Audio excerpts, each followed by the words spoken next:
Governor Gwen Garcia mitataw nga wa niya supaka ang lagda nga gipatuman sa Interagency Task Force sa pagdawat sa mga manguli nga mga overseas Filipino workers o returning overseas Filipinos. Subay nini magigdagbo siya kang Presidente Rodrigo Duterte karong Lunes aron ipasabot sa tuyo sa gamayng kausaban sa health protocol nga gipatuman sa Subo. Gibarugan usab sa gobernador nga wa siya'y nalapas nga balaod tungod sa iyang pagpaniguro nga luwas ang Subo. Ani ang report.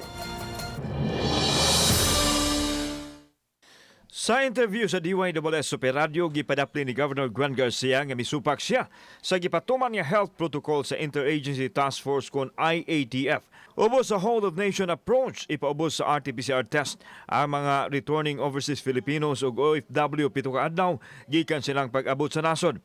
Apan sa executive order ni Garcia nga gipalig-on sa provincial ordinance, ipaubos dayon sa swab test ang mga bot nga ROF ug OFW ug papaulion dayon silang dapit o sa kaadlaw o duha kung mugawas nga negatibo ang resulta sa ilahang swab test.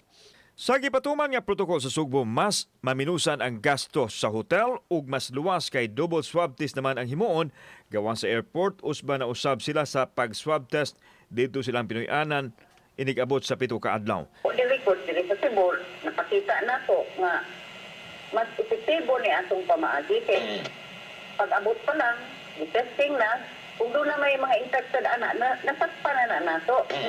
Imo pa na, on the 7th day na nimo gitest, bisan patuod o gi-quarantine na nimo sa kwarto sa hotel, why makahibaw nga nakik-interact na ngadto sa hotel staff or nakagawas na, kaya nga magbantayan nimo kada usa.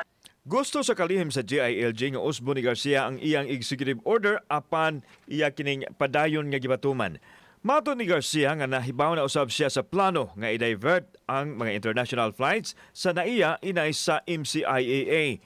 Wanay mahimo ang gobernador kay dili naman sakop sa iyang EO ang kauluhan apan mutingog na kuna siya kung dugay-dugayon ang pag-divert sa mga international flight nga mutugpa unta sa MCIA ngadto sa naiya kay daghang nanginabuhi sa airport ang mawad-an sa ilang kita. Ningon ang atong ID, si ID Tovela, well, that is an option they are considering. Well, I have no power over Metro Manila.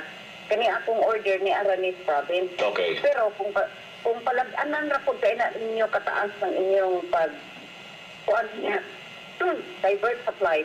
Mutingog na sad ko kay mawad-an na po revenue ang airport. Samtang sa pagpakikita ni Garcia sa presidente karong Lunes, iyang kauban usab si Secretary Mike Dino.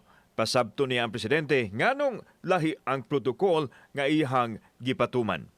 Kauban si Cleofer Lumayag, ako si Alan Domingo. Balitang Bisdak.